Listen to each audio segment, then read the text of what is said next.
उन्हें प्रूव भी तो करना पड़ेगा ना कोर्ट में।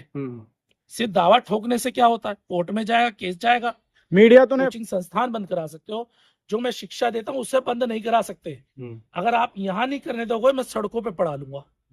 ये होता है शिक्षक, उसे 150 रुपए पढ़ाने वाला व्यक्ति जब आएगा, और वो भी मुस्लिम, थोड़ा सा टच मुस्लिम आएगा, तो कहीं ना कहीं इस सरकार की लड़ाई क्या, तो मोदी मोदी मोदी मोदी सोएंगी तो मोदी मोदी। मुझे लगता है सपने में भी उनके मोदी जी चलते रहते हैं हर टाइम। लेकिन जिस मीडिया का 2 कौड़ी की औकात नहीं रही, वो खान सर पे प्रश्न चिन्ह उठा। मैं तो सबसे ज्यादा किसका विरोध हुआ, गोदी मीडिया का। खुलकर होने लगा कि गोदी मीडिया। पहले जाके सड़क पे वो थोड़ा बहुत प्रदर्शन भी कर। देखिए आज की डेट में सिर्फ खान सर की गलती नहीं है, जो भी व्यक्ति अपने हक और अधिकारों की बात सरकार से करेगा, ये उसकी सबसे बड़ी गलती है। दिया जाता है, जेल भेजने की धमकी दी जा रही है, जो बड़े एंकर है, जो कुछ सो कॉल्ड बड़े एंकर है, उसको आप कैसे देखते हैं? सबसे पहले आप सभी के दर्शकों क्रांतिकारी जय भीम। और जब ये सवाल शिक्षक के ऊपर उठता है, तो जो लोग उठाने वाले हैं, क्योंकि वो स्कूल में सही तरह पढ़ाई तो उन्होंने करी नहीं थी, उन्होंने तो चाटुकारिता करी थी। अगर वो शिक्षा को सही तरह से करते, पढ़ते, पढ़ाई लिखाई करते, तो उन्हें पता लगता है कि शिक्षक का महत्व क्या है। लेकिन सरकार की चाटुकारिता में इतने मस्त हो चुके हैं अब लोग कि उन्होंने शिक्षण जैसे संस्थानों पे भी प्रश्न चिन्ह उठाना शुरू कर दिया। लेकिन जहां तक अंजनम कश्यप की बात है, वो किसी टीचर का नाम लेकर के टारगेट नहीं किया, लेकिन ये टीचरों की तो गलती है ना, उनका नाम लेकर के आप टारगेट कर रहे हैं, किसी को आप बदनाम कर रहे हैं देश में।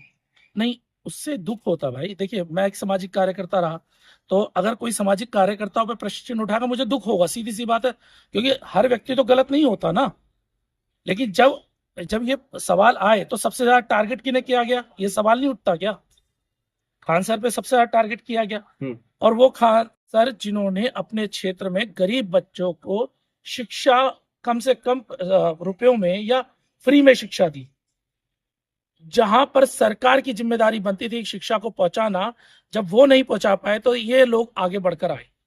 उन पर प्रश्न उठाना क्या सही है? सवाल तो ये बनता है ना। लेकिन नहीं, जब वो सवाल ये कर रहे हैं कि भाई एग्जाम जो है वो लीक क्यों हो रहे हैं, सरकार तो अपना पैसा कमा के साइड हो जाती है। भाई हर एग्जाम का 500-1000 रुपए रख लेते हैं, लाखों बच्चों से फीस आ जाती है, करोड़ों रुपया पैसा आ जाता है, एग्जाम लीक करा दिया, सरकार के फंड में पैसा चला गया। लेकिन नुकसान किसका हुआ? उस बच्चे का जिसने पूरे कई साल मेहनत करी, और वो पेपर देने के लिए गया, पता लगा अपनी जेब से खर्चा लगा के गया, और वहां जाके पता लगता है एग्जाम ही लीक हो गया। तो क्या कि खान सर की गलती यही रही है, जो वो धर्मेंद्र प्रधान या भारतीय जनता पार्टी को लेकर के जो लगातार सवाल पूछ रहे थे? देखिए आज की डेट में सिर्फ खान सर की गलती नहीं है, जो भी व्यक्ति अपने हक और अधिकारों की बात सरकार से करेगा, ये उसकी सबसे बड़ी गलती है। क्योंकि सरकार तानाशाही और ये राजतंत्र चलाना चाहते, लोकतंत्र नहीं चाहते। आज का युवा ये नहीं कह रहा कि आप हमें पैसा दो, वो ये कह रहा हमें अच्छी शिक्षा दे दो, और उसके बाद अगर हम क्वालिफाई कर पाए तो हमें रोजगार दे दो। रोजगार का तो अधिकार इस देश के साधन संसाधनों पे इन युवाओं का अधिकार है या नहीं है? लेकिन सवाल तब बनता है जब सरकार उन्हें ना साधन देती ना संसाधन देती। उसके बाद एक युवा बड़ी मेहनत करके वहां तक जाता है, और बाद में जाने के बाद जब उसका एग्जाम लीक हो जाता है तो उसे दुख होता है। लेकिन इस कंट्रोवर्सी को लेकर के अंजनम कश्यप ने एफआईआर दर्ज करवाई है, लगभग 5 टीचरों पर, कई सोशल मीडिया हैंडल पर। दूसरी तरफ 2 करोड़ का मानहानि का केस, इसको आप कैसे देख रहे हैं? क्या वाकई में खान सर और वो टीचर जो इन मामलों को लेकर उठा रहे थे वो गलत है? देखिए ये जब सवाल उठा, खान सर ने और अन्य जो टीचरों ने सवाल उठाया, तो सबसे ज्यादा किसका विरोध हुआ? गोदी मीडिया का। खुलकर होने लगा कि गोदी मीडिया। पहले जाके सड़क पे वो थोड़ा बहुत प्रदर्शन भी वो जाके कवरेज कर लेते थे। लेकिन अभी हाल में देखा ना, जहां गए वहीं लताड़े गए और वहीं से भगाए गए। तो उनको ये लगा कि पहले तो हम मालिक बन गए थे, जो हम कहते थे वो सच होने लगा, सच होता था। लेकिन आज की स्थिति में क्या हुआ? आज की स्थिति में वो लोग अब हमारे विरोध में आ गए, तो अपने आप को बचाने के लिए उन्होंने मानहानि का दावा ठोक दिया है। लेकिन उन्हें प्रूव भी तो करना पड़ेगा ना कोर्ट में। सिर्फ दावा ठोकने से क्या होता है, कोर्ट में जाएगा, केस जाएगा। मीडिया तो ने फैजल खान के नाम से बुला रही है, खान सर तो भूल ही गए, फैजल खान बुलाया। ये बड़े मजेदार बात है, जिस मीडिया का 2 रुपए का ईमान नहीं है, मैं गोदी मीडिया की बात करूँ, सारे बहुजन मीडिया की बात नहीं करता हूँ। लेकिन जिस मीडिया का 2 कौड़ी की औकात नहीं रही, वो खान सर पे प्रश्न चिन्ह उठा। मैं देखिए, मैं खान सर से पढ़ा तो नहीं, लेकिन जब मैंने देखा और वीडियोस देखी, हजारों बच्चों को सबसे, जहां पे एक तरफ हजारों की लाखों की फीस जाती है, वहां पे वो व्यक्ति गरीब बच्चों को फ्री में भी एजुकेशन देता है। जहां पर जब चलता था कि लाखों रुपए की फीस, तो वो कहते थे 150 रुपए में बच्चों को पढ़ाऊंगा, 149 रुपए के सब्सक्रिप्शन रख के।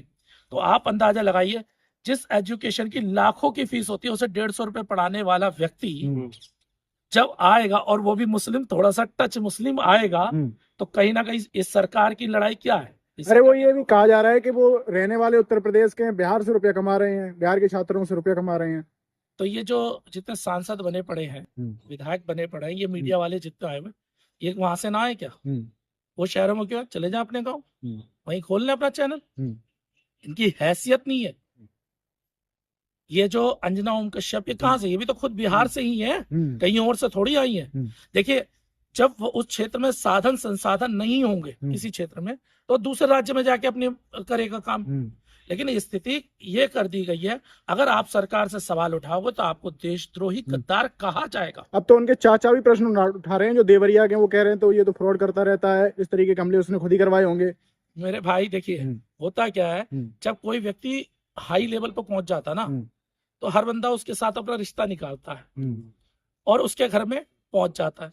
कई बार कुछ लोग ऐसे होते हैं जो विरोध में होते हैं। अब जब उनका विरोध नहीं हो, जब उनका सम्मान नहीं होता, तो उन्हें लगता है इसका विरोध कर दो तो थोड़ा सा बढ़ जाऊं। जैसे उदाहरण दे रहा हूं एक, जैसे आप लोगों का परिवार होगा, लेकिन उसमें कुनबे में पता नहीं कहाँ के अन्नाथ के पन्नाथ के चाचा जरूर मिलेंगे। तो इस तरीके के चाचा तो आए दिन आते रहते हैं, पैदा हो तो चले भी जाते हैं।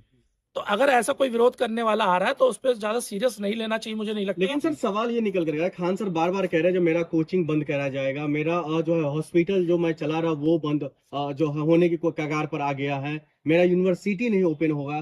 क्या उनको कोई मतलब प्री प्लान करके टारगेट किया जा रहा है खान सर का, कोचिंग बंद कराने, हॉस्पिटल बंद कराने को लेकर? देखिए, इसमें मुझे एक बात अच्छी तरह याद आती है। खान सर का एक इंटरव्यू किया गया, तो खान सर ने ये बोला कि आप मेरे कोचिंग संस्थान ही बंद करा सकते हो, आप मेरे कोचिंग संस्थान बंद करा सकते हो, जो मैं शिक्षा देता हूं उसे बंद नहीं करा सकते। अगर आप यहाँ नहीं करने दोगे, मैं सड़कों पे पढ़ा लूंगा। ये होता है शिक्षक, जो चाह रहा है कि गरीब बच्चे पढ़े और उन्हें ये डर नहीं है कि क्या होगा। और देखिए, हॉस्पिटल की बात, जब आपने अभी हॉस्पिटल की बात छेड़ी, अंजना जी बड़ी कूदी कूदी फिर रही हैं, करोड़ों की सैलरी लेने के बाद, गोदी मीडिया में चाटुकारिता, मोदी जी की चाटुकारिता करने के बाद, क्या उन्होंने आज तक कोई ऐसी संस्था बनाई जहां गरीब को फायदा हो? एक संस्था का नाम बता दीजिए।